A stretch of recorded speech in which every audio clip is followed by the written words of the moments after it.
right, here we are, AFC East Shakedown. I got Tommy, my man, over Mafia Sports Report. He's a very happy guy these days. Anthony, Jets Life Podcast. He's not so happy, and we'll talk about some of the things going on. Zach, he's beaming. He's young. He should be happy, and he's going to be young, what appears to be stud quarterback. So he's happy, but he won't be happy after this week. So we're going to be talking a whole host of games. There's really not many. It's the Dolphins versus Patriots this week, week 12. And then we're going to cover the last week's games as well. So I hope everybody's doing awesome. Zach, since you're my opponent this week, let us know what's going on, how you doing, and what do you think? First of all, I'm great. Excited for some divisional football. Gotta love it. Not so much when it's against the Dolphins, because the Patriots definitely have some not so great history there in those last couple of years, especially in those games in Miami. Last 30 years, we've had your number. Yeah. Oh, yeah. Unfortunate. Sure. Well, at least like the last 2 years, I'll give you I remember 30. I don't know. I remember us going to a couple of Super Bowls over the last 30 years. Unbelievable.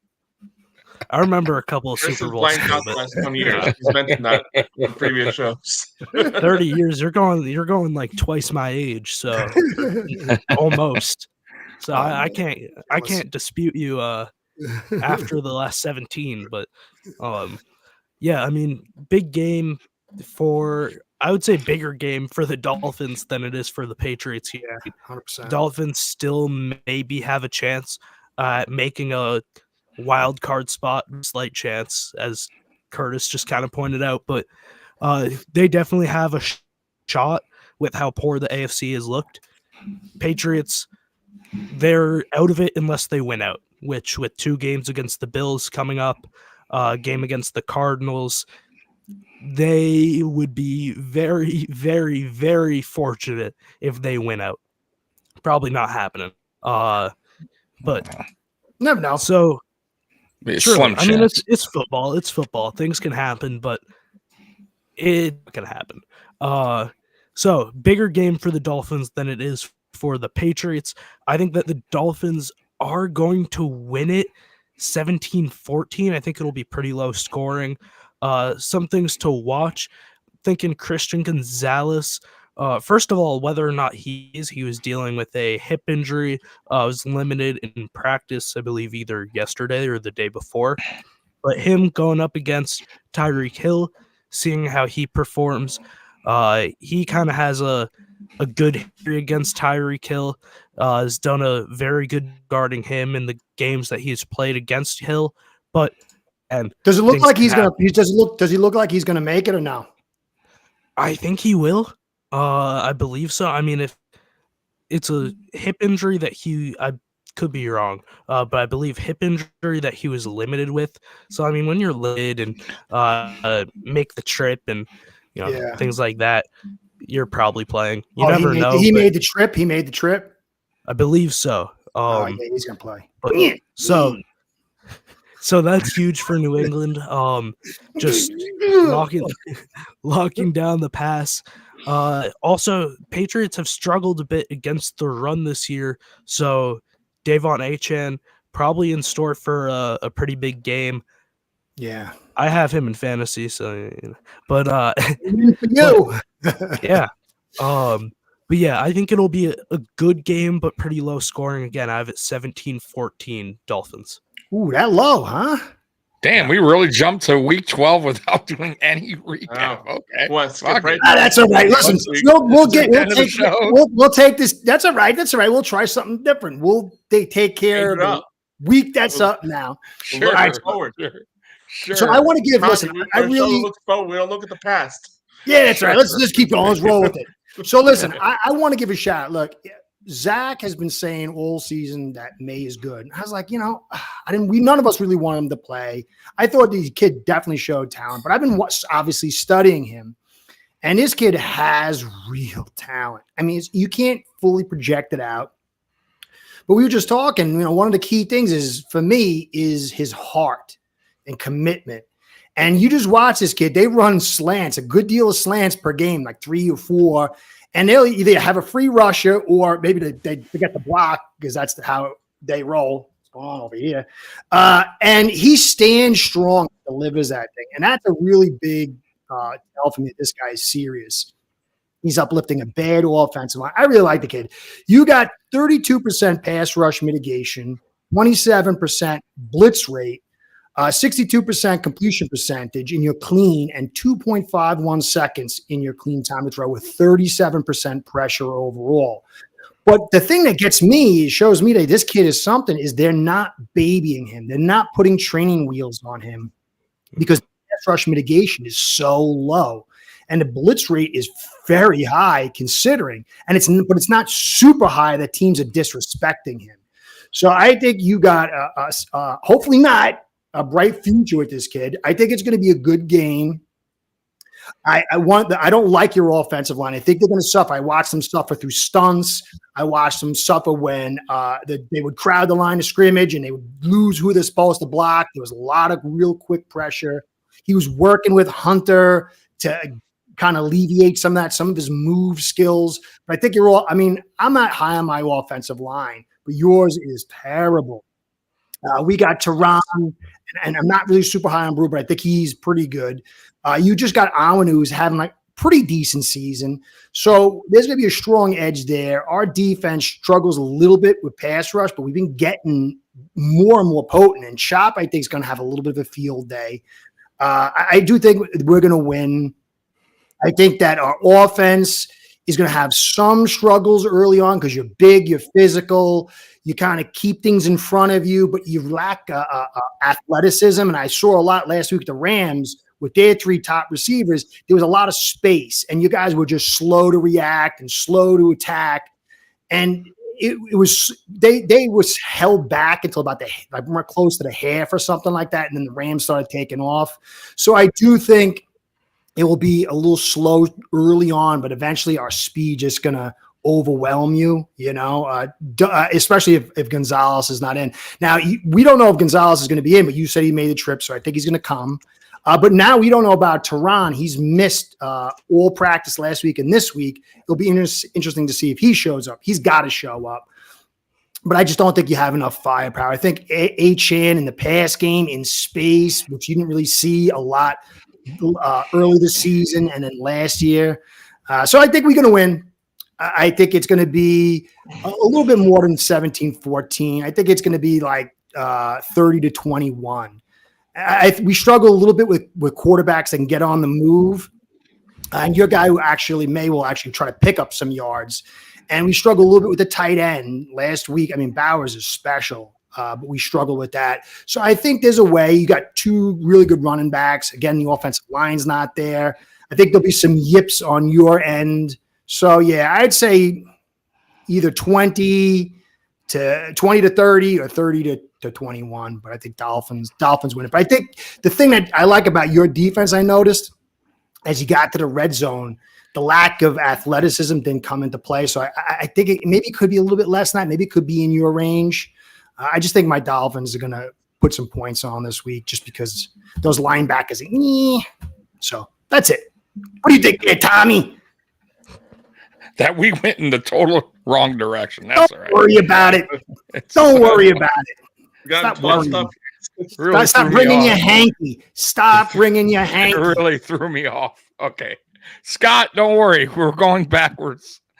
We're starting from the back on the front. Sure. I just do what I'm told. Curtis said start with Patriots Dolphins. It's because he's excited. He's excited. He thinks his Dolphins have a chance. No, he brought it up. He gave the score. How do we go back? We got to keep going, man. Curtis, you got to learn to adapt, man. You're too old. You think your team has a chance. You just want to talk Dolphins all day. Yeah, it's 4D chess time. We're going to the Super Bowl. Dolphins I'm almost in full fan chance. mode. Never know. No Come on, man.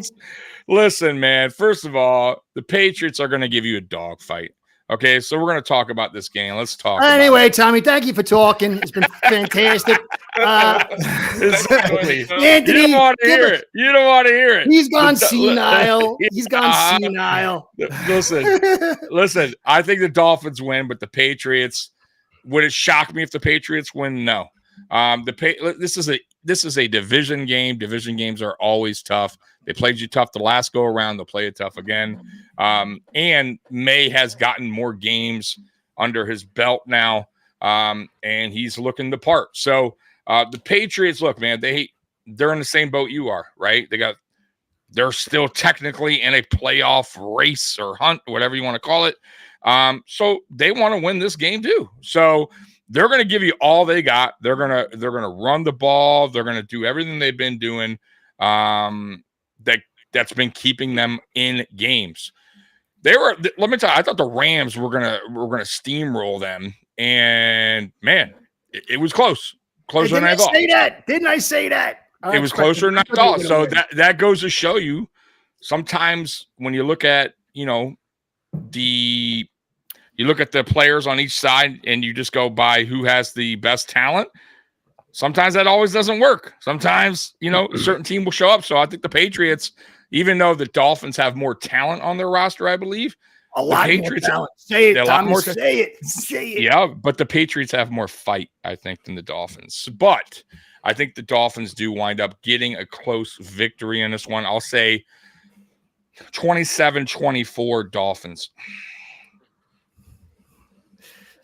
And anyway, so now we've got the if he doesn't win, you know what? 27-24 Patriots. Oh,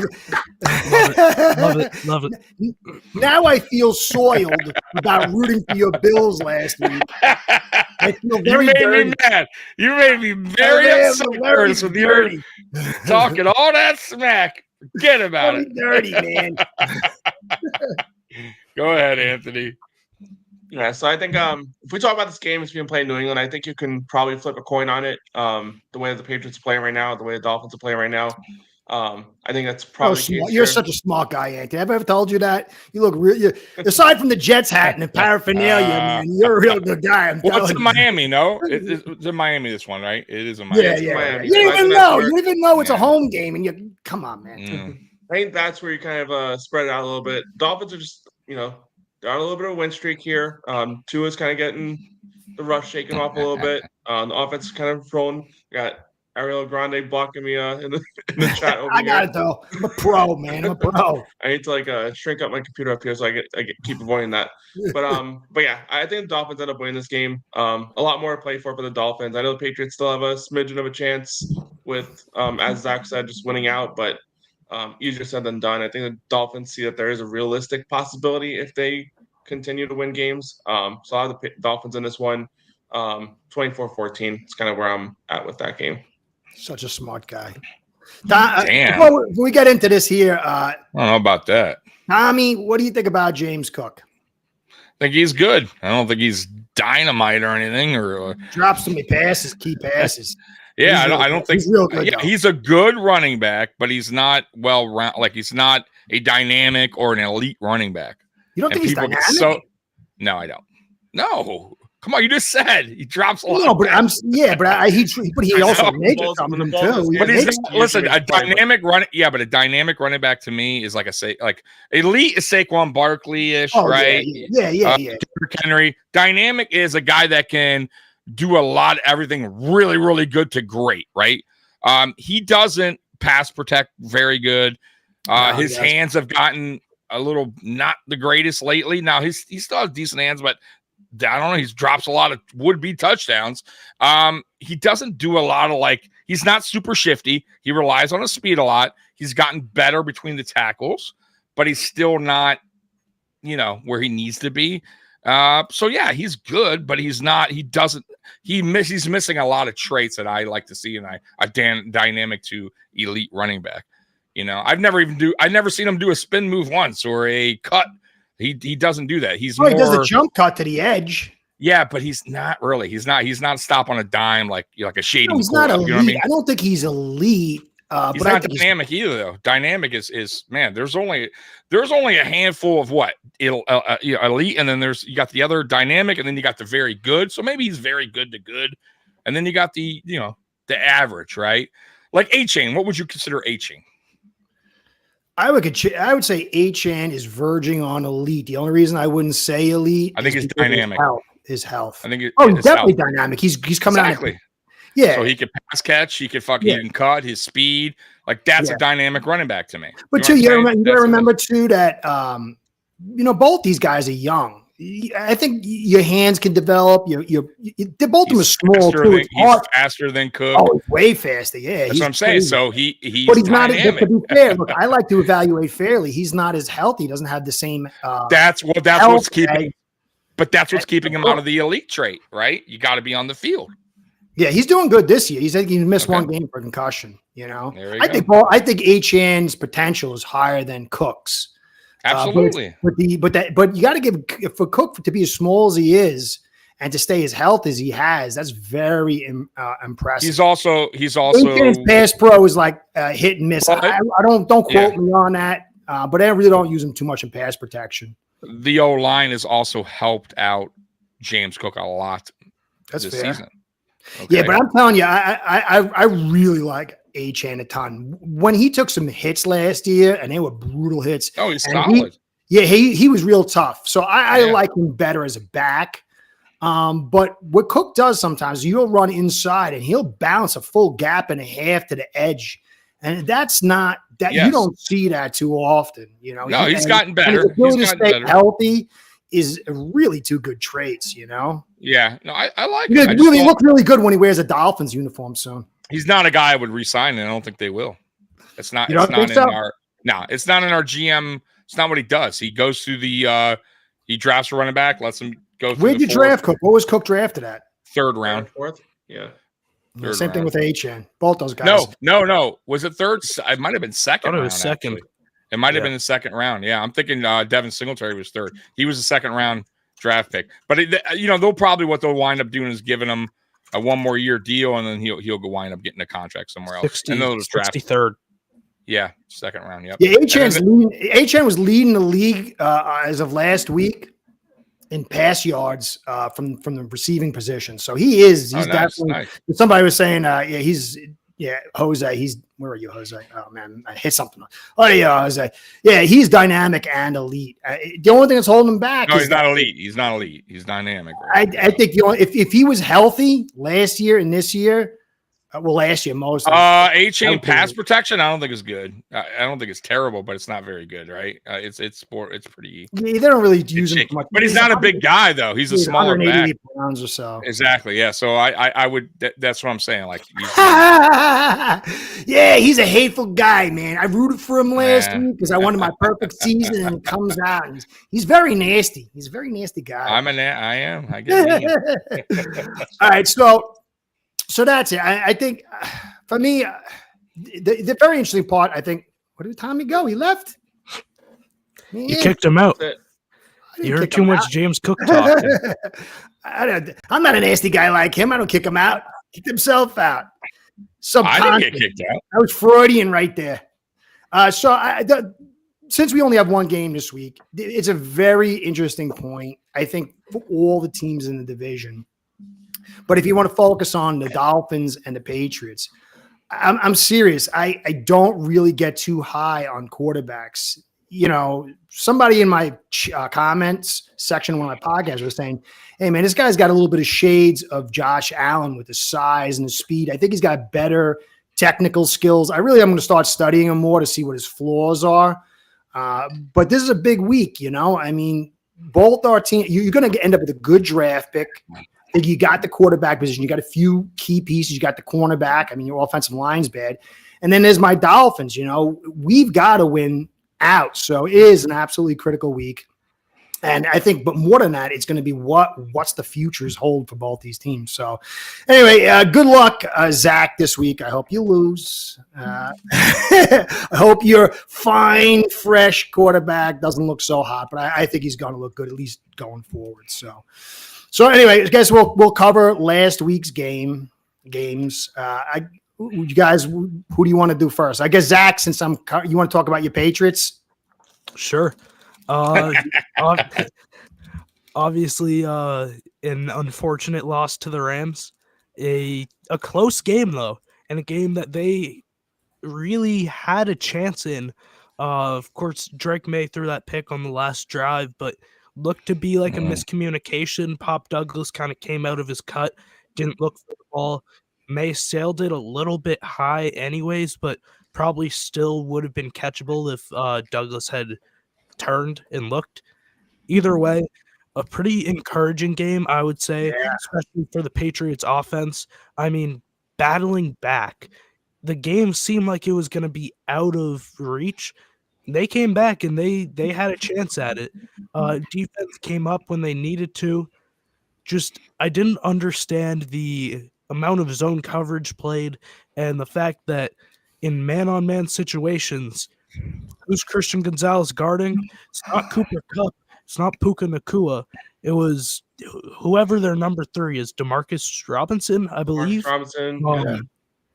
No reason to do that. I mean, again, Gonzalez is a young, incredible corner. He is one of the better corners in the league, whether you want to say he's top 5, top 10, top 15, whatever, put him where you want. But he's that type of caliber player that can shadow a number 1 and lock him down. They didn't do that. They had him shadowing Demarcus Robinson or playing in zone coverage.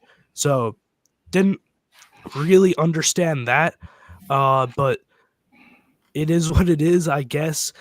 Still pretty encouraging to see how close the Patriots were able to keep it despite a lot of the bigger mistakes that they made.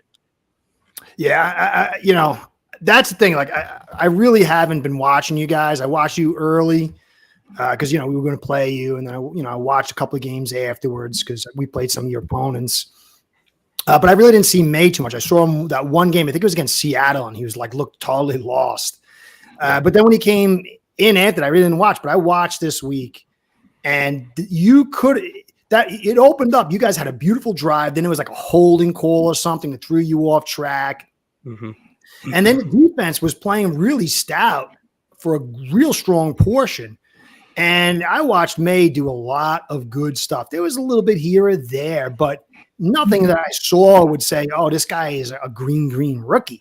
He was playing a little bit older than his years. I really didn't fully immerse myself in the final, the fourth quarter, because I kind of was getting the gist of what your team is, and I had to go to one of your games. But you guys had a chance, and I think it comes down to the biggest problem is that both your offensive line and their offensive line isn't hot. They've got some guys that are coming up for Note Boom and the other guy, Dotson, I think. No, Dotson's in. He's really good. And the center's playing pretty well. Some of the backup tackles are playing pretty well. But your offensive line's terrible, man. It really is terrible. It's but that's a testament to this. Like, that's why I'm so surprised. That offensive line's bad. And you only got 32% pass rush mitigation. It's I think it was 18 or 19% play actions. And for him to have the kind of success that he's having, it was very impressive. I thought you were going to be able to take it, but I think he made too many mistakes. There was the one where there was a total screw up on a blitz, and he fumbled the football in the first half. And so there was a few things in it that really changed the game. He really had an opportunity. So I'm impressed in a lot of ways, but it's that offensive line. You spent a lot of good picks on some of those players, and I don't think those guys are going to really pan out. So you got the quarterback. I like Hunter. You got one good receiver. I like Gonzalez. I love White. Jennings is pretty good. And you got a safety. I can't remember his name. I wrote him down. What is it? Petitis or something like that? Petitis, yeah. Yeah. UDFA. Yeah, he was looking pretty good. So you got some pieces, but there's a lot to really develop on this team. I think the offensive line is going to be key because he is getting tagged, and he's young, and you just don't want him to go down the Burrow route. You know what I mean? So overall, I thought you guys were going to win. I thought it was going to be a close one, but you guys lost. But you made a real good showing out of it, really. Anthony. Oh, go ahead, Anthony. Tommy, no, go ahead. It don't matter. Anthony, go ahead. You're on my down list, man. You're on my down I know. list. I upset Curtis. Go ahead. Go with my team, man. You flipped it to be nasty. No. Go ahead, Anthony. No worries. Yeah. All good. I mean, this game kind of a little shocking from a result standpoint that I kept Patriots able to get it close. Kind of expected the Rams to come out a little pissed off, especially after the game the week before where the offense couldn't get into the end zone, and they did exactly that in this game 4 times. Stafford finding the end zone, 4 touchdowns in this game. But yeah, you got like what you see out of Drake Maye so far this season. He's even in that limited time he came in. I forget. Actually, I think it was against Jets that Thursday night game. He came in really late, didn't get into the end zone, but he got hit quite a lot in that series that he was in there, and still got the ball into the red zone. Didn't punch it in. Time expired before he was able to get in there, but he's kind of consistently shown just like that ability to kind of keep moving the ball down the field, and that's really especially with what the Patriots have on the offensive line at wide receiver. Really, there's nothing from a talent standpoint that's going to, a lot of these players aren't going to be part of the future, as this team rebuilds moving forward. But it's good to see him kind of elevating the offense as opposed to kind of sticking with the rest of the players around him. So he's definitely elevating the players offensively. But yeah, I mean, the more he gets hit, the more he kind of these receivers drop passes, you just don't want it to get to his head, because obviously that's going to kind of work in the negative way for his development. But he's shown promise so far, so we'll see how the rest of the season goes. Got the Bills twice, see how he does against a little more of a kind of defensive minded coach, how they game plan for him. But so far so good. He's passing the test so far. Yep. All right, Tommy. Tell us. All right. What stands out in this game to me is 0 sacks, no tackles for loss for the Patriots defense. Not good. You want to get after the quarterback there. Get some kind of pressure, get a sack, get a tackle for loss. So the defense kind of let down. I feel like let down the offense in this game as far as that goes, getting to the quarterback. Maye had a decent game. I thought it was pretty good. 29-39, 282, 2 touchdowns, 1 interception. The interception was bad, but maybe it was miscommunication, but terrible timing for miscommunication there, because you had a chance to possibly win the game. But I thought the Rams were actually going to tear you up because they were coming off a bad loss versus the Dolphins. And I thought for sure the Rams were going to get it right. And they did. I felt like offensively, 4 touchdowns for Stafford.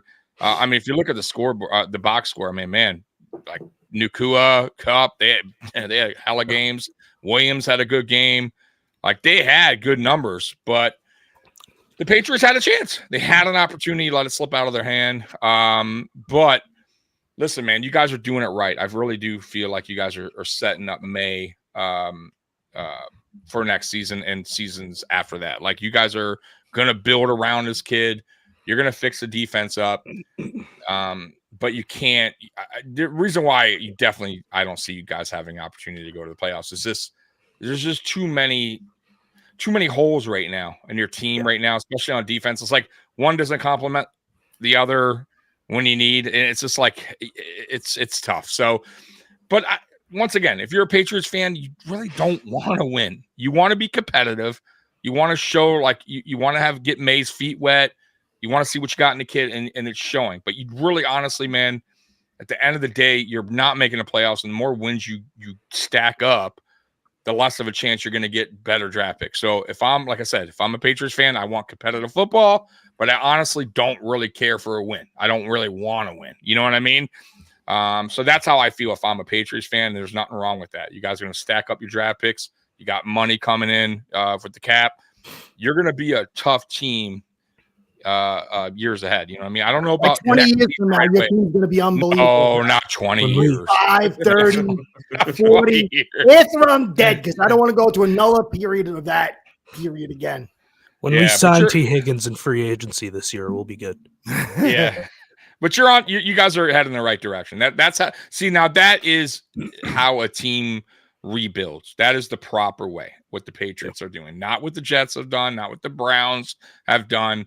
The Dolphins honestly have done it kind of the right way. They drafted their quarterback, but unfortunately for them, things are going on there. So, but yeah, man. 4D chess. That's what's going on, Tommy. 4D chess. I'm just telling you what's going on. But anyways, yeah, that's my thought on that game. All right. So I guess,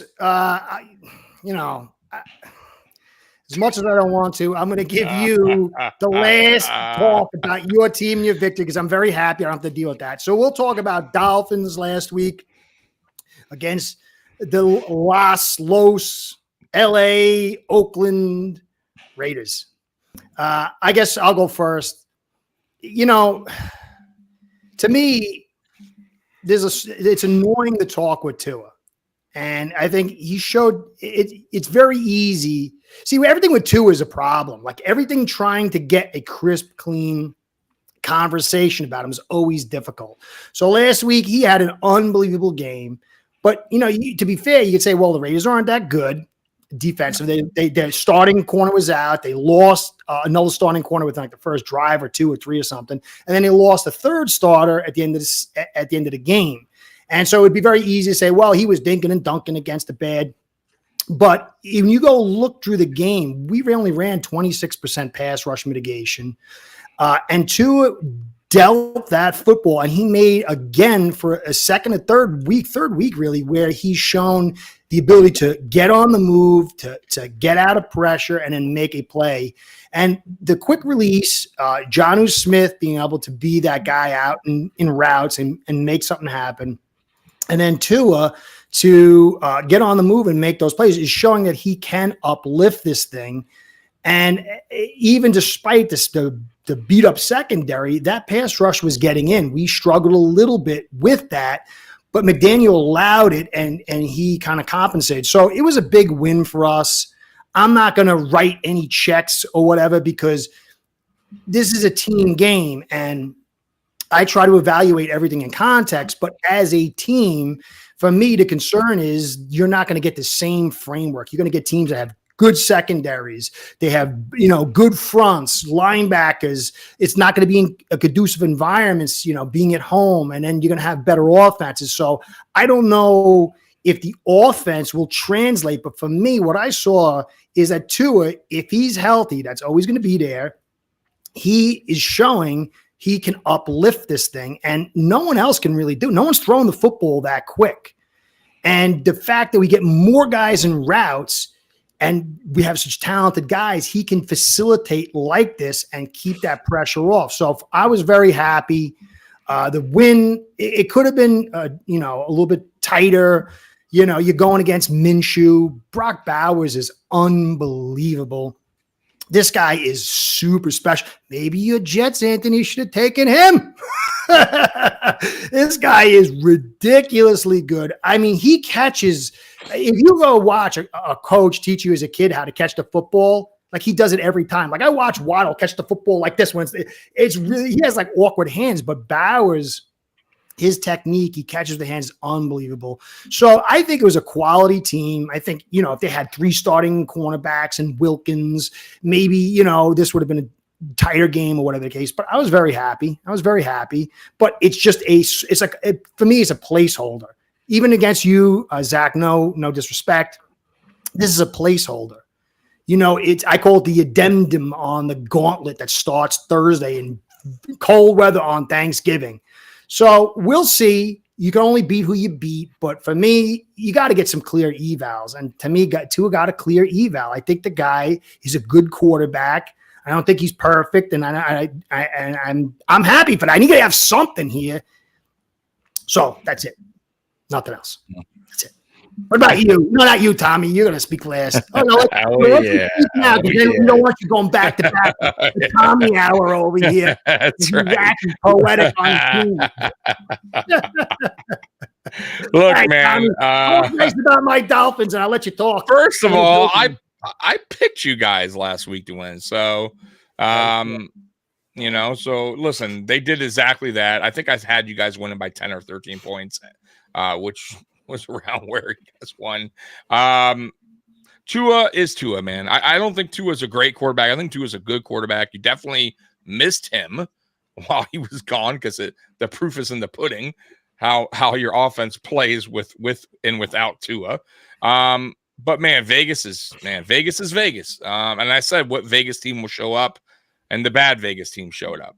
Gardner Minshew is not a starting quarterback. He is a great backup. And Vegas needs to find themselves a quarterback right away. You have this guy throwing 43 times. That's crazy. You need a better quarterback. And get Rodgers once Rodgers gets cut. Yeah, Rodgers, right? Yeah, just desperate teams make desperate moves. Achane had a good game, 73 yards. Jonnu Smith is coming along for you guys. I noticed he's starting to be more of a factor on the offense. 101 yards, so good for him. 2 touchdowns. So anyone had him on their fantasy, they got some points there. But that was actually a franchise record: 100 yards and 2 touchdowns for a tight end. That broke. Oh, really? Oh, there you go. There you go. And you guys had some decent tight ends throughout Miami. That's surprising. Yeah, I know. Is that combination, or is that the yards or the touchdowns? The yards and the touchdowns together. Yeah, no tight ends ever had more than 102 touchdowns in Miami. That's surprising though. You remember too, a lot of the best tight ends we had was back in like the 80s and 90s. I know that early 90s. Yeah, but still, I guess it's not crazy. That's not like unbelievable stats. But anyways, you guys Tua got sacked twice, so you relatively kind of kept him clean.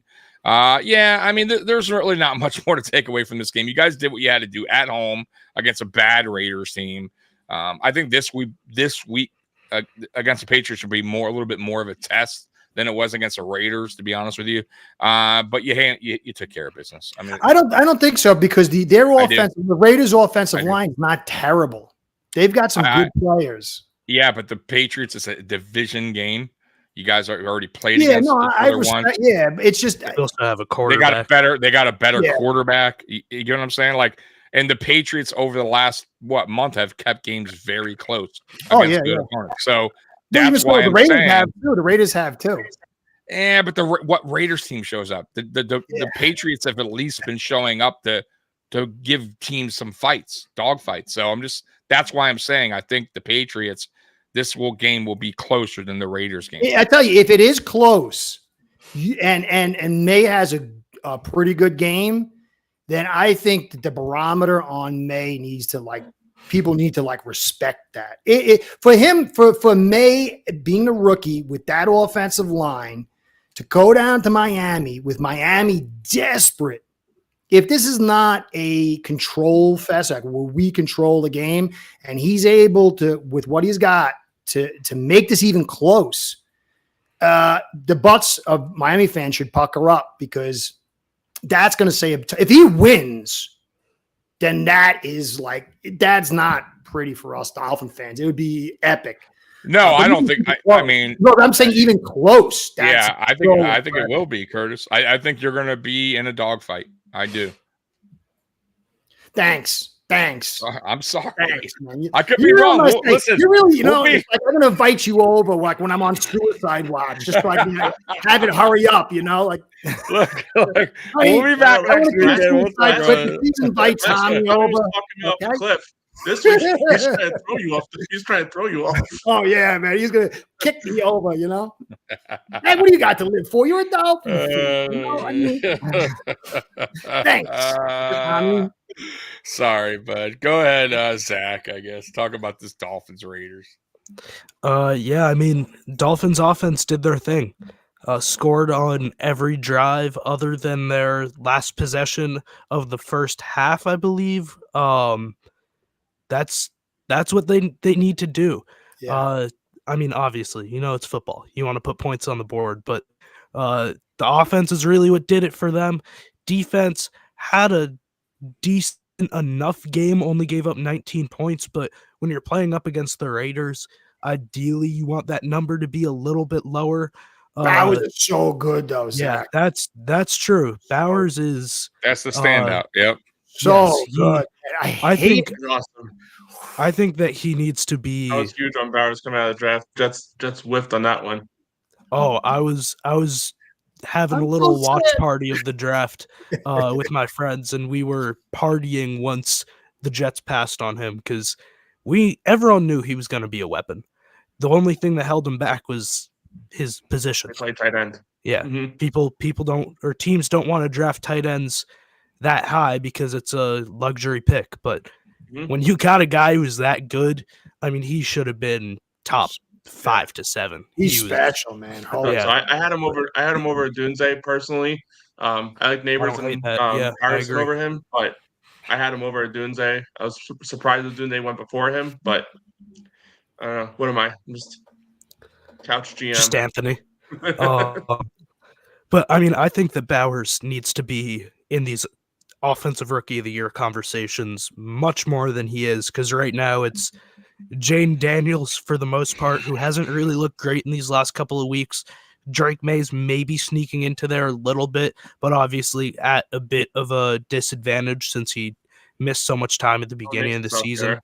And Bo Nix is up there too right now, the way he's playing. Oh yeah. I think as of today, it should be Bo Nix or Brock Bowers. But everyone is basically saying Jaden Daniels and Bo Nix is starting to get there, but I don't think he has that like level of excitement that will really get him into those conversations and keep him there, even if he does deserve to be in there. Yeah. Getting a little bit off topic here, but I think Daniels losing ground, but yeah, I'm with you on that. But again, Dolphins offense just did their thing, kind of starting to click a little bit more. Obviously slowed down significantly when Tua was out. Even started the year off pretty slow with Tua, but they're starting to get in the swing of things, starting to be that starting to unlock that Dolphins offense that they really needed in order to be able to make a playoff run or even just make the playoffs. I mean, if they can carry this over into either the rest of this season or into next year, they have a chance. That team isn't getting any younger, excuse me, but I think they really can cook up something pretty good in this last half of the season. We'll see. It's going to be critical. It's going to determine everything, you know. Mm-hmm. I got the same thing, Zach, man. I've been coughing and sneezing. I don't know what it is, Yeah. man. Go ahead, Anthony. I've had it for a month. It's not been fun. Yeah, I mean, nothing overly surprising. I think probably the more surprising thing is that Gardner Minshew was able to kind of punch in the end zone a few times. Dolphins did a good job the last few weeks of kind of keeping the score limited. And even this game too, keeping under 20 again. This Dolphins offense hasn't been hitting its stride as much as it has in the past, but this game was definitely a little bit of a coming out party for them, hitting 34 points in this game. Tua with 3 touchdowns this game. Tyreek Hill still, hasn't had his like electric game. Well, he's got a wrist injury that's gonna need surgery. So I think maybe that plays a little part. Yeah, he should just do that before this week's game. Sure, you think that? Yeah. What is it? What's the recovery time on that? What, like 5 days? He's got plenty of time. But yeah, I mean the Dolphins offense isn't even on full stride, and they're hitting 34 points. I mean that's kind of remarkable in its own right. Achane continues to impress as well. Dolphins are doing what they got to do. As the season progresses here, I mean, like Tommy was saying too, this Patriots game is gonna be a little bit of a test. But I mean, I still think the Dolphins come away with that game as well. But at this point, Dolphins just keep winning games however possible. The defense continues to show up, and Dolphins offense has a little bit more time to get prepared. Whether or not that's being prepared for a playoff run or being prepared for, in December with a couple of losses in between. But they're looking promising so far. Just got to keep checking off wins as the season goes on. Still a lot of game left. Yeah, I mean, for me, like the way I see the Dolphins so far, the last couple of wins have been placeholder wins that they should get, wins that maybe the Rams game was a tough one, but I still thought they would win because the offensive line was gutted. And we're supposed to be at a higher level of the trajectory of team build. You need to get these wins. And I think even with the Patriots, to me, we should blow them out. We don't blow them out, and that's going to be like a little negative. I get it's a division game, but so it's a very critical eval. And then the way we play them and how they play us and the physicality and all that stuff is setting us up for this short week, and it's going to start with Green Bay. And I'm happy to see my team win. But as a Dolphin fan, my greatest fear is that middle ground. We don't win enough games to look really good and get to the postseason, and we don't lose enough games to be like, all right, this is scrapped. And then as a content provider and a fan, you're stuck in that middle ground, battling with fans and other content creators about, we are good enough, we aren't good enough, we are good enough. And that's where Ross is going to say, bring Greer back, and he's not going to deserve it. And that's going to be like the biggest, most horrifying thing. So for me, I'm really just hoping. I love the wins, but I just want clarity. I'm so tired of obscurity, of not, arguing about, I mean, last year we had people arguing about, is Eichenberg good? So I'm sorry. It was actually a portion of the season last year where I'm sorry Eichenberg was a meme trend, and I had to like argue with people that Eichenberg was. And that's where we're at as a fan base, and it sucks. So I'm just praying that we do enough to make it clear one way or the other. So, the worst thing is that 8-8, well, 8-9 now is what they call it. That's the worst thing you could possibly do, especially when you're a team that knows, or you're a fan that like knows, like maybe the GM, maybe the head coach, or whoever you're against isn't the right guy, because it buys them another season and it just kind of delays the inevitable. It's the worst place to be. Yeah, Spin, look, you got to – I always do this every year. I am like, I don't believe in this offensive line. I don't believe in Chris Greer, but I reset my evaluations every year. I did it with your team, or I do it with your team when I cover them. You have to let things kind of play out. There's indicators that would say, hey, you know what? We're not going to be able to be tough enough to play in bad weather. We're not going to be able to tough enough to pound it in the red zone. But there's also indicators showing something different than we've seen in the past. And so I don't like to, as an evaluator, to cancel things out unless they're totally obvious. And this game and the next game is going to be a huge tell. Packers are beatable. They're not the best in the universe, but the environment, how we respond on a short week in this bad environment is going to tell us a lot. So for me, anything's possible.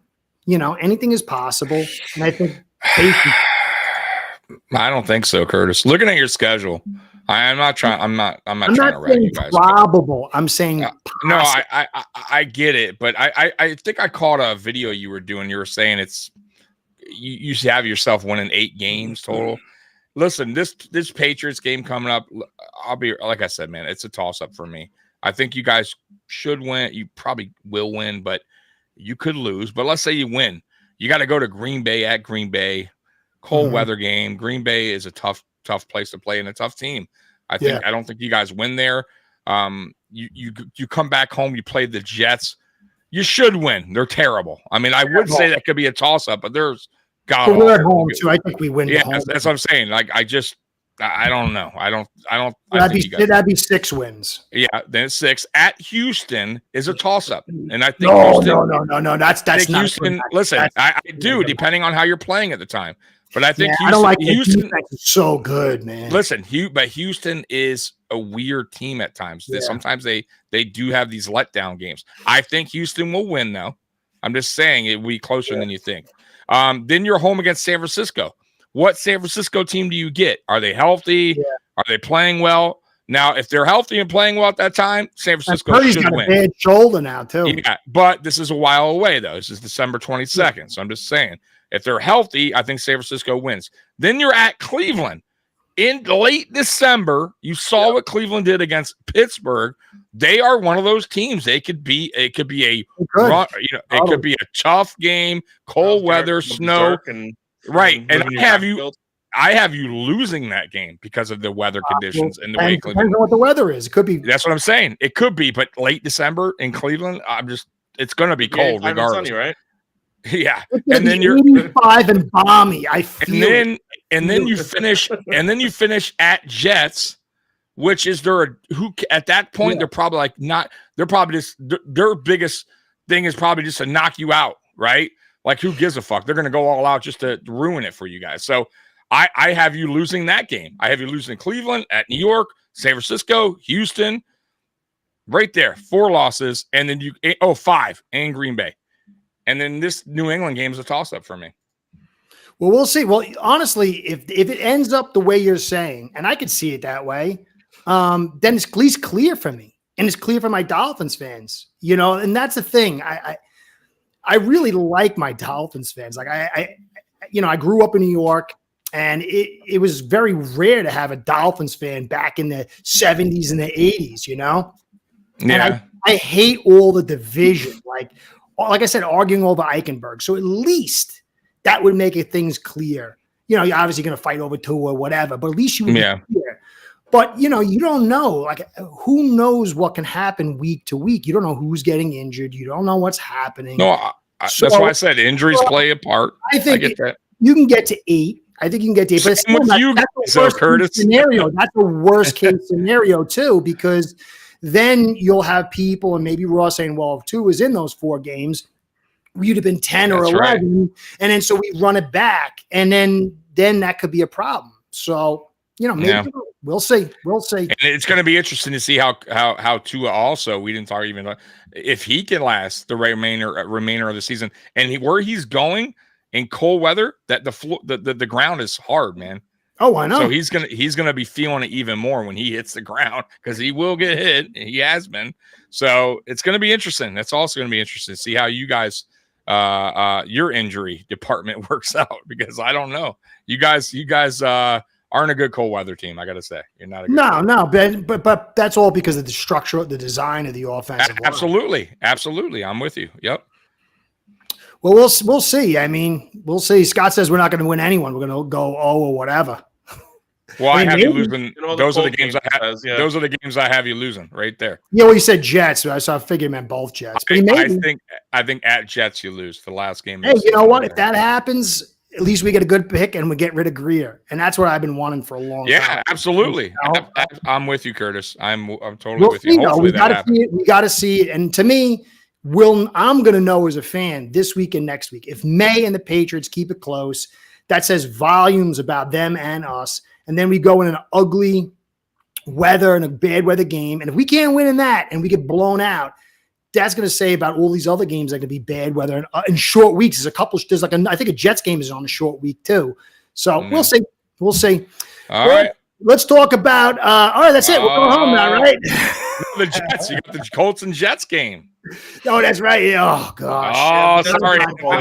I know you wanted to skip it. I get it, but we got to talk about it. Yeah. All right, go ahead, Anthony. If he had beat the Colts, he would have given us a chance to get closer to the postseason, Anthony. I think you guys had it. We were trying to win just for you, Curtis. So that was the plan. But unfortunately, like many other times this season, and this wasn't, so much of a surprise to me. I understand the Colts, were they Colts, whatever. They brought Anthony Richardson. Everything about this game, I looked at it and I talked about it last week. Everything about this game makes me just feel like the Jets are going to lose. The Jets put out their biggest point output of the season, 27 points, and they allow Anthony Richardson to look like Cam Newton with 3 touchdowns in this game, 270 yards passing. It was just, whatever you want to say about this game, it just kind of solidifies everything that's wrong with the season for the Jets so far. The offense comes out, first half, doesn't get a single first down until the very last drive of the first half. They ended up scoring a touchdown on that drive to make it, just to pull us back in when probably a lot of us were ready to give up on the game. But score a touchdown there. They come out in the second half, get the quick fumble, score another touchdown. Breece Hall had 2 touchdowns in 3 plays. He was a monster in this game. They just don't use him enough in this offense, and that's kind of drives me a little crazy. When they kind of work the offense around him, it works well. When they don't, obviously you see games like this where we're just non-existent for an entire half of football, and it's been way too consistent this season. The Jets just coming out first half looking flat. It happened in the Tennessee game I went to. It happened in Houston.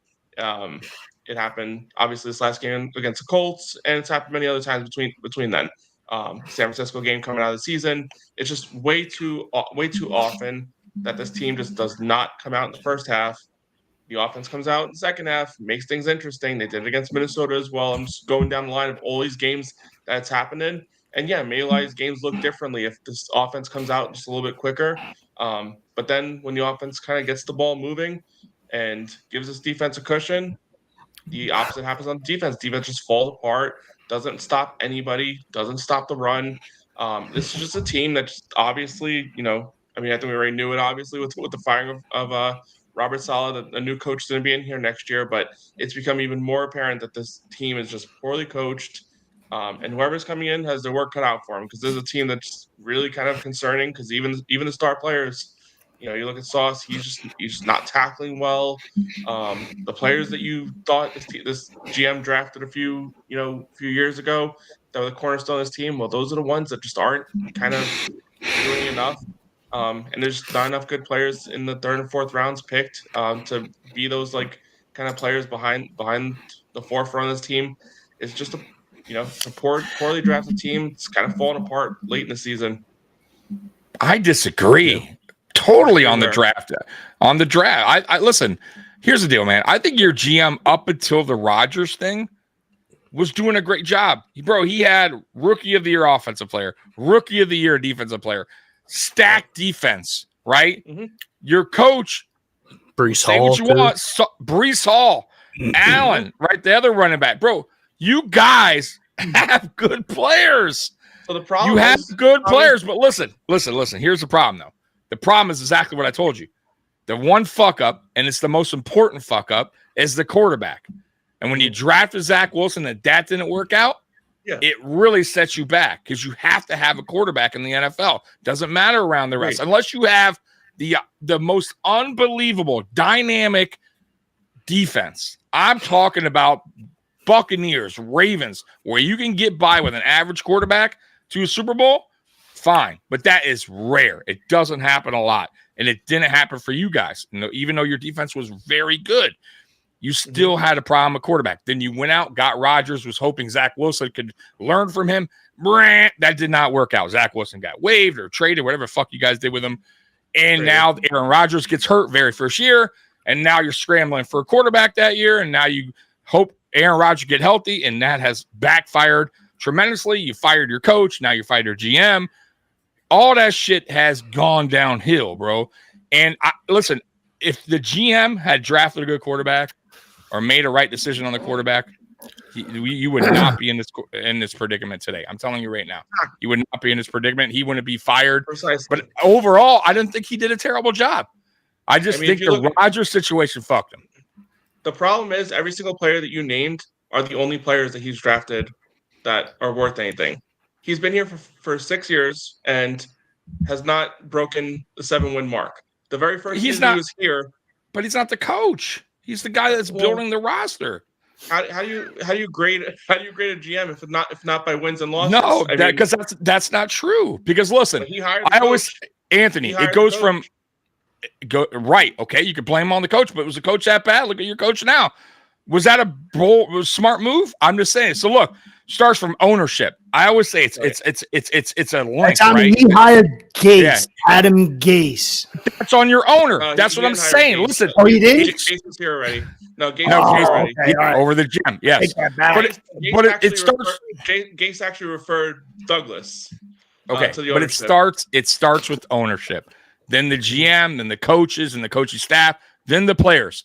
There's a disconnect between your owner, the GM, and the coach. That's been that way for the longest time, especially with teams that never get it right. There's always a disconnect somewhere.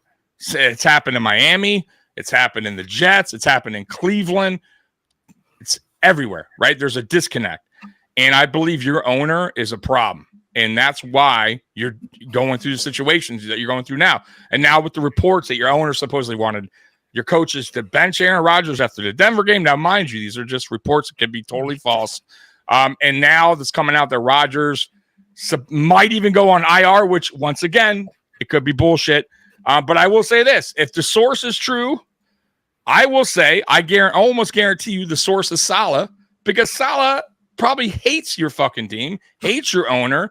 He got escorted out by security. Once again, I told you that's not a normal thing in the NFL. It's happened maybe, I think, once or twice in the history of the NFL that I heard. That I don't know about go that. around and look. I'm telling you. Security building, all these NFL organizations are high security. They definitely get someone escorted. They didn't grab coach his arm and drag him out. They walked out. Like, it's come on, super. Listen, make it seem like it's worse than it was. I promise you. Okay, Anthony, out of the building. Who did you fire last? Who's your last coach you fired? Who's the last coach that we fired? Yeah. Right. Did you escort him out with security?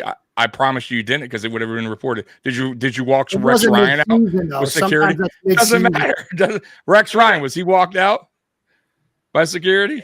You still have to go to the Tommy, office. the mid-season thing, Bro, I don't understand why it's such a big deal. I promise you, look it up. I walked out of one of my jobs that I got fired for. Does that mean I'm a This isn't the NFL. Come on. Bro, come on, Anthony. You think that's normal? You really do? You really think that's a normal thing in the NFL? You think coaches get security out? There's a reason why. There's high security. Then yes, security does need to. What was Saleh going to do? So what did the owner think? Saleh was going to tear shit up? They walk him Flores was escorted out. No, dude. No. Office, make him hand in It his depends bag on and walk around the building. Like this is how things work sometimes. When we got to walk you out, buddy. Bro, your owner's a disaster. Sorry. You got thrown under the bus by Belichick. Belichick got hired and quit the same day. I'm not denying the owner's trash. Didn't even show up. You're not telling me something I don't know. But I think we're trying to paint like a little bit more of a worse. I ain't painting the picture. I ain't painting the picture. Saleh, I'm telling you right now, Saleh, I can't wait for things to come out more about that firing. I promise you, you're going to hear a lot more. But the one thing you got to say is if the reports were that Rodgers is running the show, that wouldn't be the case. It can't be. You're right, Curtis. If the owner is ready to get rid of him, then he ain't running anything, and he didn't lead to the firing of Saleh. That's right. That backtracks a lot of the narrative that we get. Absolutely, that backtracks everything, and that's right. That is true. That's interesting because if that is true, that means but that also goes by why did he fire the GM then? You know what I mean? That makes even more sense. 30 wins, 64 losses in 6 years. I mean, you guys start winning games at some point with the roster you put on the field, and you hired the coach. Like I said, every decision he's made, his worst 3 decisions were all consecutive. He drafted a franchise left tackle in Maye Becton that couldn't stay on the field, was injured every single season. The following year, he drafted Zach Wilson, complete worst pick for a second overall pick as a quarterback, complete failure. Yep. And that same offseason, he drafted, not drafted. You blame him? You blame him for Rodgers? Do I blame him for Rodgers? Of course, yeah. He brought in Rodgers as well.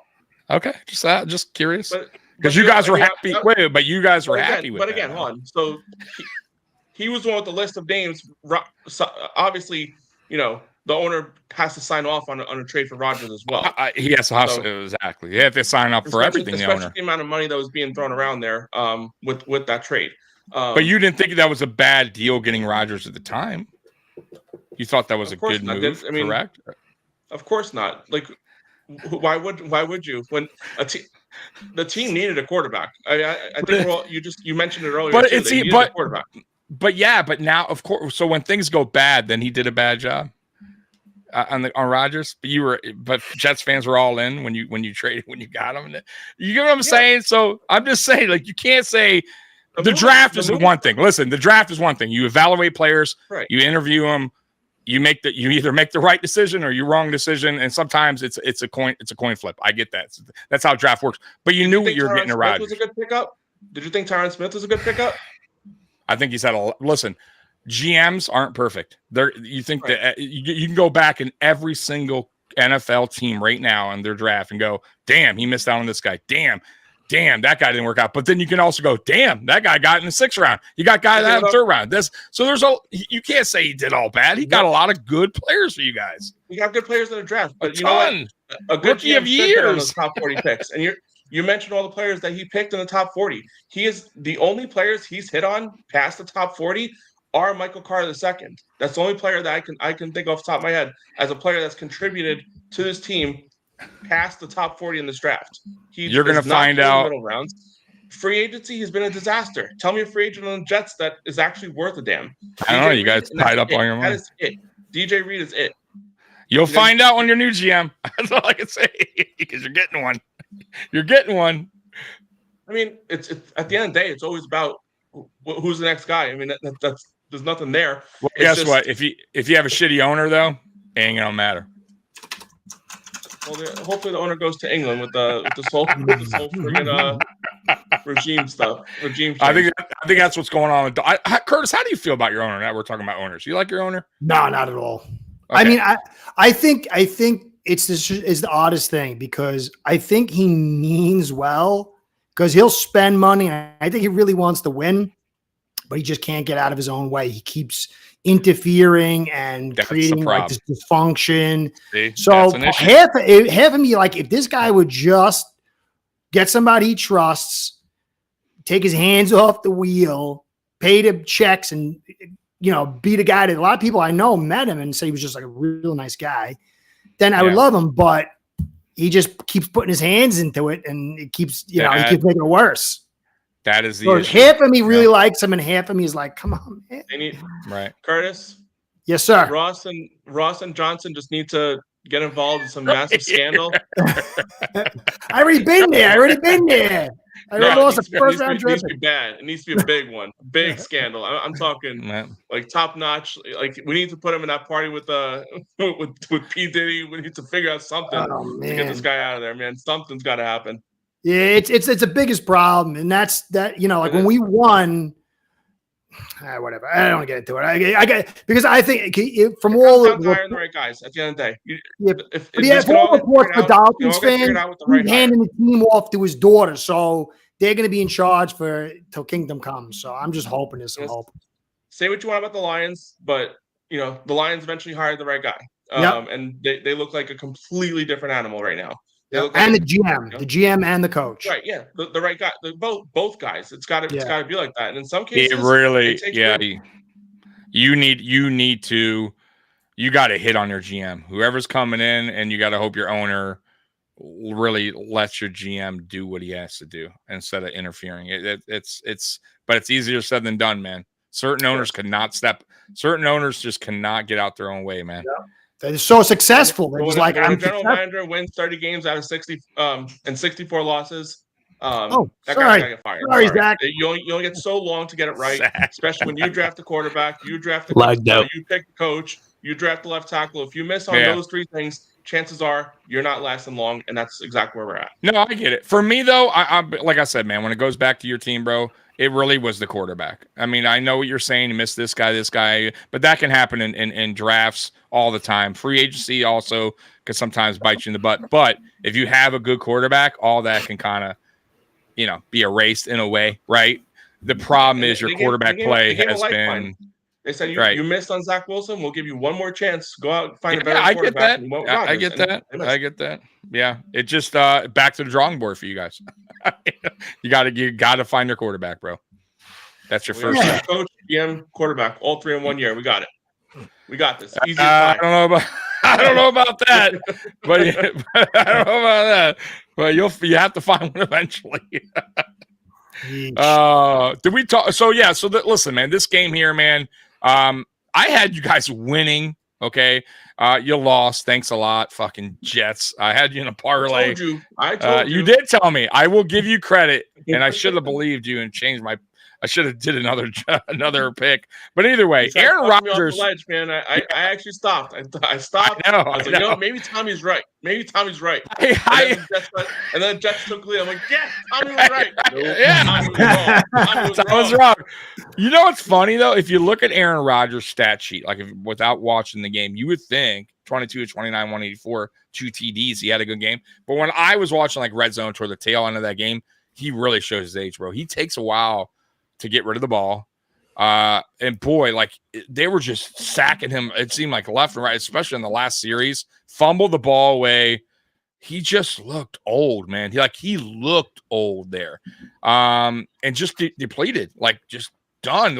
That wasn't the Aaron Rodgers that I know. You know what I mean? With a minute left almost, 2-minute drive. He just looked old and defeated, like I said. And, what I don't like either about your team, one, listen, I don't get why you fire Saleh, because this interim head coach is doing worse, in my opinion. Breece Hall had a good game, but where's Allen? Did Allen get hurt? Because he's on IR. He's been on IR for 3 weeks. He was in that game though. He had 2 carries, so he got hurt in that game. Oh, he's on Braylon Allen. I think Allen Lazard. No, Braylon Allen. They're weird with him. I don't understand. They don't use him as much, especially in short yardage. They're doing better than they were early in the year. But they're still not using him enough as they should. 2 carries, not enough, man. Devontae had a good game. They abandon the run way too frequently. It's weird. Garrett Wilson, no show. What's going on there? I don't get it. He has an epic touchdown and then 4 receptions, 18 yards. You're not going to win games like that. Back-to-back weeks of like minimal usage. Mm-hmm. Yeah, it's just crazy. It just I don't. I mean, I know Curtis, he sees it different way as far as what you guys should do on offense, but I honestly think it's Aaron Rodgers, bro. Too. He's just not. He's not Aaron Rodgers of old. You guys like people have to understand that. Like he's older now. He doesn't move as well. Not. And I think the fans that were expecting him to be here and come here and be a top 5 quarterback were out of their minds too. Yeah. My expectations was the defense would keep rolling and he would come in and just be better than Zach and a top 15, top 20 quarterback. Zach's terrible. No matter what, that was a better option. I was more saying like for them to be competitive, he had to be a top 15, top 20 quarterback. And then it would take us to that next step that we really needed because his defense was elite. But the problem is the defense is falling apart and everything around it has just fallen apart with it. That's the other thing I was just heading to. Your defense has that's another reason why I don't understand the Salah thing because at least Salah had to. Once again, they weren't playing elite either this start of the year with Salah, but it was better than this. And my God, like. Letting Anthony Richardson do what he did, you got come on, man. Like I'm not, and it's not a knock on Richardson, but yeah, it's crazy. So I Cam Newton stat line he had this last week. Yeah, I feel like the wheels have fallen totally off. Right, you guys are what you are, and there's a reason why your GM coach got fired, and you have to. It's. I think I don't know what you guys do moving forward, but I just cannot. I'll be honest with you, I can't believe how terrible you guys are. I really can't. I am shocked too. Yeah. So go ahead, Curtis, on this game. I'm done with that. Fucking Jets. Yeah, well, that's the whole thing. Like they were just so dead the first. Jets. They were so dead the first half, and then they came back, and I can't believe they allowed that drive. The defense just looked like they were in Quittsville, and it was shocking that with all that on the line that you would get that response. I think some of it is that this defense has been on the field so much for 2 years now. Some of these guys are just tired and beat up, and they're thin. And, if you look at the offense and you look at the defense, their defensive front suffers, doesn't have stoutness to control the run game. And then on offense, they can't run the football. Running the football, in the 80s and the 90s and before that, it was the driving force. And then, as we got into the Brady and Manning thing and them crying to the league and we went to fun ball, it began to diminish. But you're seeing now a renaissance. And Tommy had me, that guy Janty or whatever, the running back from college. Oh, dude. That guy. I mean, Did you watch him? Did you finally get to watch this film? Dude. Yeah. I think Barkley had some of that special talent that you would say, hey, in the 80s and 90s, this kid would even flashed back then. But there's been a lot of – Peterson was one of those guys too. Oh, he was unbelievable. But this kid looks special. And I think you're seeing a talent cycle reflow back to the run game. But it's pass balance now. Look at the pass numbers, how they've dropped. You've got to stop the inside run, and then you've got to be able to run inside. And the Jets can't do either of those. The Bills struggle a little bit stopping the run, but they can run inside. You've got to have at least one of those two assets, and the Jets don't. And they were just – I think they're broken from a structural standpoint. My Dolphins, I think there's in a similar thing, but I'm hoping that it will be proven wrong. I agree with you, Curtis, on the running game, but the weird thing about it is like when they have like run plays that you can tell are designed with motion happening pre-snap, whatever, they're successful on those runs. They just don't do it frequently enough. And I think they abandoned the run early in this game. I forget how many rushes they had exactly, but it was well under 20. I mean, this game, the Colts rush defense was a game you really expected for them to run the ball a lot more frequently than 20 carries. Especially when you got a guy like Breece Hall, and as we were mentioning, Braylon Allen, they just abandoned the run way too early in this game. But what do I know? Zach, go ahead, man. Sorry, Kurt. Oh no, yeah. I mean, honestly, I don't think I have much to say other than what Tommy said. The Jets just are doing what they've done all year. Offense starts out slow, kind of picks it up, kind of keeps them in the game, kind of chokes it at the end. Defense starts out a little bit hotter, cools down throughout the game. But Anthony, I do want to ask you, because it was reported today from The Athletic that there is a chance, and I don't know that this will happen, but there's a chance that Aaron Rodgers gets released mid-season. Oof, I didn't hear that. That's new. I didn't hear that. What did you say? I was reading the comment. What was it? Repeat. I believe I didn't hear that. It was from The Athletic that Rodgers could get cut mid-season. Wow. So I haven't looked at I'll try to find it again, but so I haven't looked at the cap ramifications for that, but the Jets don't have a lot of cap room right now. I told you, Anthony, about that cap though. Don't go. Listen, teams will do it. No, they don't care. Okay, I'm talking about a different thing. For him to get released today, Daniel Jones. Yeah, just saying, he just got paid. See, I'm not sure how that works with like a midseason cut, but I mean, you read the dead cap on this for Aaron Rodgers. They cut him today. They absorb a $49 million dead cap hit. I can't see that happening, but I did look into it a little further with the off-season cut, and if he plays in 2025, it triggers a $35 million bonus. So I think it becomes more realistic when you consider that bonus for an off-season cut. I don't know how they would structure something like that where they don't get hit, because that I'm with you. I think the offseason cut would be more likely than a mid-season. That I understand, but who the fuck? You never fucking know. At this point, Anthony, it seems like teams are going against what the logic says, and they're just getting rid of players because they just don't want them on the team anymore. Like, owners are taking the hits. They are. They're taking the cap hits, man. It's been all over the league. I mean, we cut. Supposedly, if they do cut him, there would be no cap ramifications this year. It would just be the same ramifications for next year, supposedly. But again, this is me looking at it within the 5 seconds we're talking about it.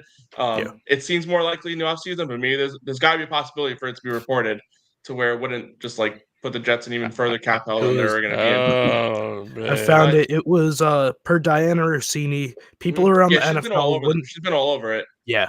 People around the NFL wouldn't be surprised if the Jets decide to release Rodgers during the season. It wouldn't be surprised though. That's right. Exactly. Yeah, that's a little like, you know. At the very least, Rossini noted that it wouldn't be surprised if Rodgers ends up on IR or benched in the next few weeks. That I said. That I believe. I'll go with that more than anything. We were talking about that, Zach, before we came on live. They don't believe that's going to happen. I do. I do see at some point of this season Aaron Rodgers going IR, and they're going to do that kind of for him in a way rather than release him. If that makes sense by the cap, then you cut him after the season, right? You place him on IR, so you don't have to cut him now. He gets his money for the rest of the year, and then you cut him after the season. And Aaron Rodgers, he won't object to that. He's getting banged up out there. If you IR him or if you bench him, he's still in the building. I think he's still gonna. Doesn't necessarily. He might not even be there. He might go home. In the building. You don't have to be in the building. He can go home. The Raiders did that with Carr, I think, right? Then they did that with Carr a couple years ago. They put him on IR and said, "Stay home, guy." Yeah, remember? I forgot about Carr. See, they did that with Carr. I totally forgot about that. I could definitely see that happening. 100%. Yeah. Whatever. It's the Jets. Will not surprise me. Yeah. But it might be that. Listen, it might be a mutual thing. I'm telling you, between the owner and Rodgers going, yo, it ain't working. Let's just do this, and we'll worry about it in the offseason and waive me, whatever. Like, you'll see. I have a strong feeling that will happen. The only bad thing is he got his boy over there, Adams, who's now going to be like, damn, what's going on, right? That sucks for Devontae, but sorry, he was on the Raiders before. It's not like you're with it's the same shit. You didn't really upgrade or miss out on anything. The Jets probably end up releasing Adams too, get that cap savings there too. They might, That's probably the way it works, unless he agrees to restructure, which I doubt without Rodgers there. But there's no reason to stay there. Yep. All right, well, that's enough Jets talk. It was great talking to you all. Zach. Goodbye, everyone. I actually do really need to drop, guys. So no worries, brother. Anthony, thanks, man. Be good, Anthony. Appreciate you, brother. All right, let's go Jets. Oh yeah, That's cute. yeah, it's cute. Yeah. Where's Fireman Ed when you need him, huh? Oh, he's rolling over in his grave. He was ready to come out, man. I met that guy once. He was such a jerk. The Fireman Ed guy. Oh yeah, I walked to the bar and I was like a Dolphins fan, and he was like, he was acting like he's the president of the United States. Yeah. And I was like, what? The fact that he, it's the Fireman Ed though. Yeah, the fact that he got mad that he wasn't on Jumbotron tells you everything you need to know about Fireman Ed. Okay. I mean, I got respect for the guy for what he did, you know what I'm saying? But true, but you don't need it. But it's not about you. You're the fucking team. You're at a game. Like, you're gonna be upset because they didn't put you on Jumbotron. Get out of here. I know. It's just wild to me, man. So let's get into your team here. Yeah. I'll let you finish. I'll let Zach go first, and then I'll do my 2 cents. Yeah, I mean the Bills took down the Goliath. Not that the Bills were any David. I mean, I kind of thought that they would take this game, but just good football all around. Limited the Chiefs' offense. 21 points. Holding Patrick Mahomes to 21 points is an accomplishment. Not allowing them, Kansas City, that is, to score when they needed to, that is an accomplishment. And then offensively, I mean, that was it the last drive or that second to last drive where last drive, fourth down, could kick a longer field goal, keep it a touchdown game, or go for it on fourth and two. Yeah, fourth and two. Gutsy call, but it worked out, and that was an incredible play by Josh Allen to take that himself and take it to the house, kind of put the game out of reach there. I mean, it's against the Chiefs. I wouldn't say that a game is ever out of reach, but just about as much as it could be. He did it there. Really just an incredible game from the Bills.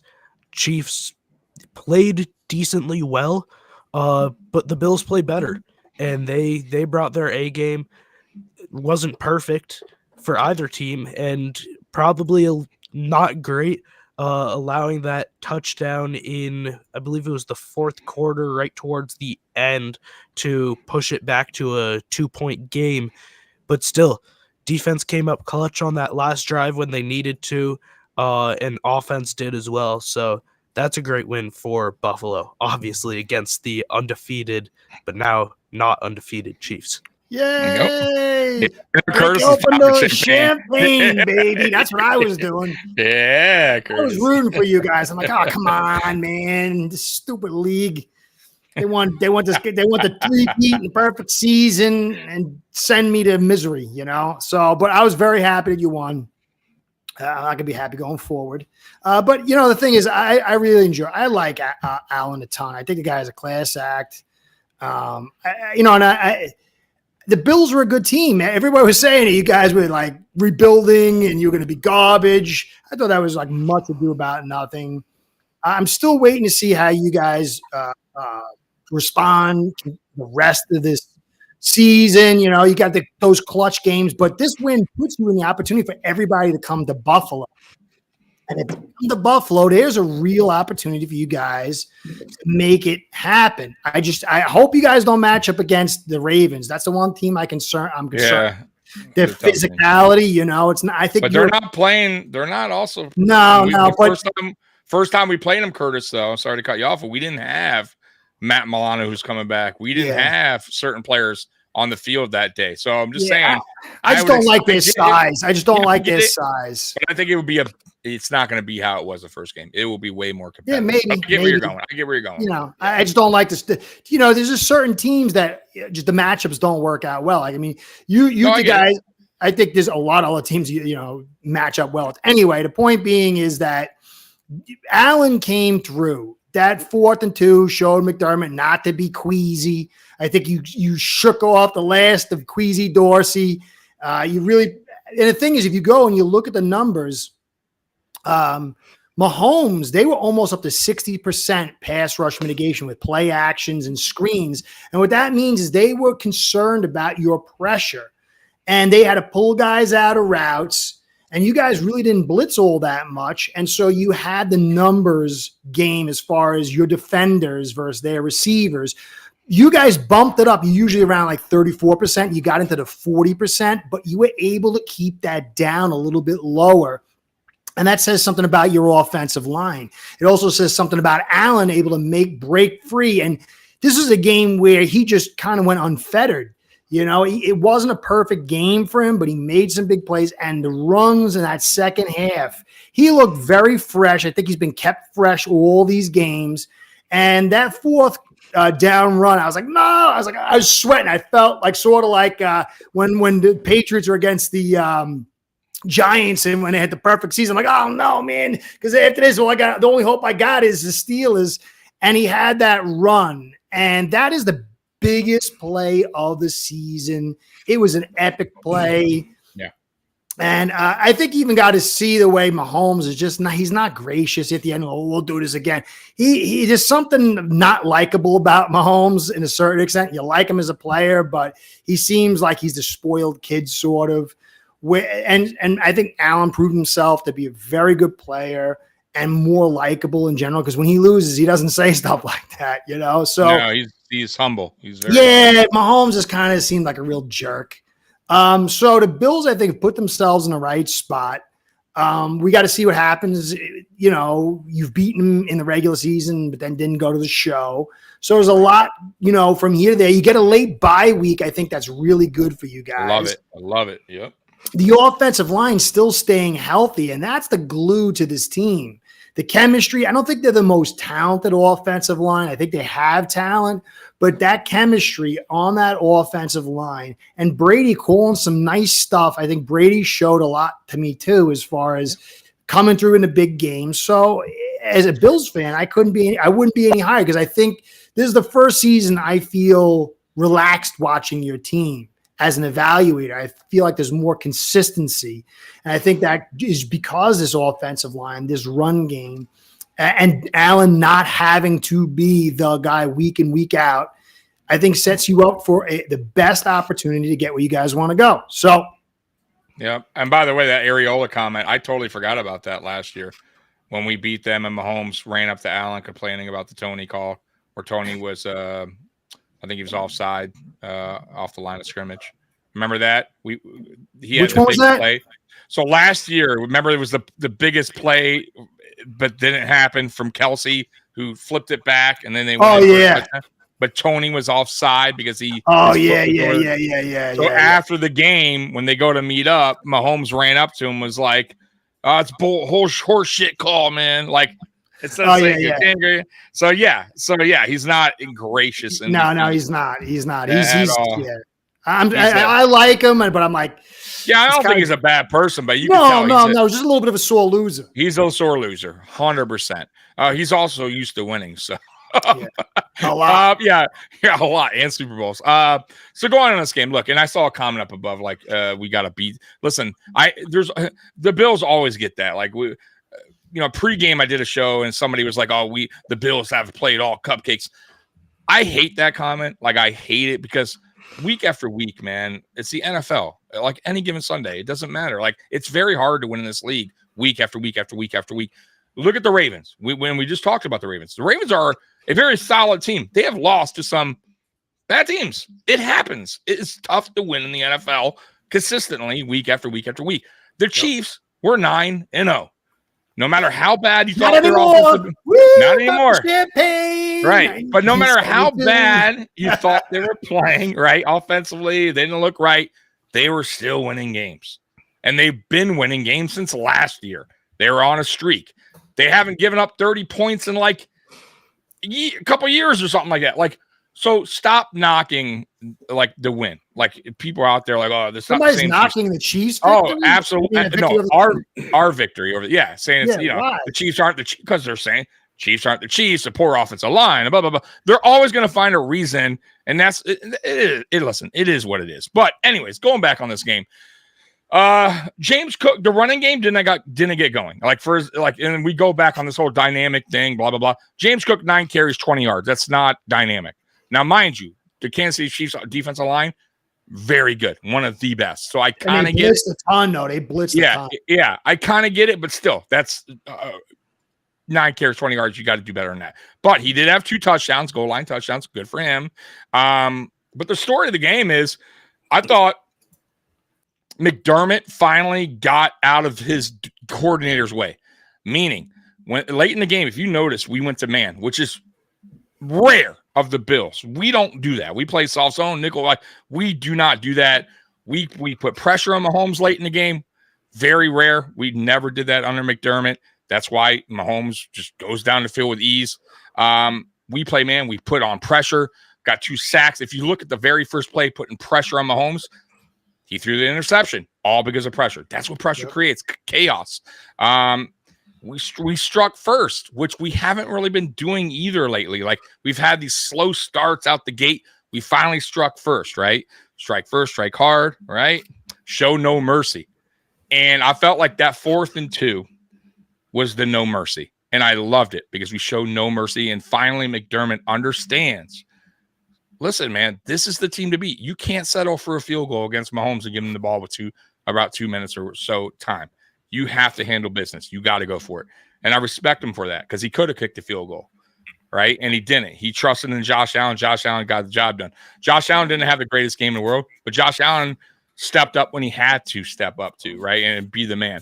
Our receiver group, by the way, Khalil Shakir, man, dude, that guy's really good. He's not a household name yet, but I think he's becoming one. Curtis Samuel, you can tell he's starting to get healthier. They went to him early in the game. Amari Cooper playing with a soft cast on his wrist. Just him being out there was helped the offense, and he made some really good plays early on in that game as well. Our defense, Von Miller got a sack. Terrell Bernard, if he can stay healthy with Matt Milano, watch out because those guys are really good linebackers. But I thought our defense really did a good job against that Chiefs offense. Man, you know what? There's a play in that game that really I thought could have changed a lot was when Worthy was wide open and did not drag his second foot. That was hilarious. And if you notice, they did not go to him after that play. And he was heating up early too, man. He was the main target. Yeah. And he was wide open, did not make the catch. And that was a big time moment in that game because that was like a 40-yard pass. So I thought the Bills, like I said, man, I thought both coordinators adjusted well in this game. They got after Mahomes on defense. The offense did what they had to do. No Spencer Brown at right tackle. RVD, I thought, stepped up in his place and did a pretty good job against a very good defensive line. So the Bills, man, we're on a bye week, 9-2. I honestly, this is a great start. Best start since 1992. You got to love what you see. Guys are going to come back healthy after the bye. We're getting guys back. Hopefully, Keon Coleman, Dalton Kincaid. By the way, no Dalton Kincaid in that game either. Dalton Kincaid should be coming back soon. Matt Milano. We're finally going to see our whole team healthy and hopefully remain healthy for a playoff push. And that's what we need. So, yeah, man, it's good to be a Bills fan right now. I want to give you some good stats. And to me, this is like the key. And this is something that you would not usually see with the Bills. But the Bills actually, his stat line was very reminiscent of KC. So you guys were blitzed 36% of the time, but you only use 48% pass rush mitigation. Okay, so that's a differential of 12%. But on their side, you blitzed them 27%, and they used 60% pass rush mitigation, which is 33%. And that you could see it made them so conservative where you guys were more aggressive. But then when you tie that to the running attempts, you guys, even though it wasn't great, you only 3.4 per carry, you had 31 attempts. They had 17. And so when you you're able to be more flexible, put more guys in routes, And then the defense has to blitz a ton, and you're not responding by shelling up. And then you're able to keep pounding that football. It is a very good advantage when conversely, they're not able to run the football as much, even though a little bit better in the yards per carry, but then they're not getting blitzed, but they're shelling up. And so it put the edge on both sides to the Bills, and it showed how you really were in control. It's still, because they're a very good team, it still took these amazing plays. But from a philosophical, from a strategic and a tactical standpoint, you had the edges, the macro edges. So that really said a lot. Will this play out again? I don't know, because it was a close game despite these edges. And they just signed a pretty good option at tackle to help them out. He's coming off ACL, and he's a pretty good player. I can't remember his name. I was looking him up, and he's not terrible. 2 years ago, he was pretty good. But so we'll see how it plays out again. But I thought that was very impressive for you guys. And we got Dwayne Smoot coming back. I don't know. It's another edge that's also. So this is the thing I envisioned for your team years ago. This is the perfect balance setup and framework for your team. And so if you could see that stuff continue, I don't see any reason. I don't know if you could beat, like, say, the Lions. The Lions. Well, guess what? You're gonna find out in 3 weeks, because we play the Lions in Detroit. So we'll find out. But I will say another stat that is a really good one, which is differential turnovers, takeaways. So we're plus 14. We lead the league. We're second in 21 turnovers. Like, that's huge. Like that if you look at that game, how that game started, Chiefs had the ball first. Chiefs turning the ball over, interception. Buffalo goes scores touchdown, just like that. So it matters a lot. Turnovers, and the Bills have been really good at it this year. So that's helping as well with the offense. Go Dolphins! 4D chest. All right, guys. Thank you, Zach. I appreciate everything, man. Anthony, I know you had to leave. You guys are really great. I appreciate it too. You, Tommy, even though he gets things wrong when he talks about my Dolphins, he's still awesome it comes. Everybody out there, appreciate everything. Stick around and listen to us talk football and adding all the wisdom you guys have. So. And by the way, next weekend we will be back on Mafia Sports Report. So tune in next Saturday at 4 for AFC Shakedown at 4 o'clock. There you go, Tommy. Good job. Good job. Everybody, thank you. Have a great Sunday and a great Thanksgiving. Go Bills. Go Dolphins. Go Bills.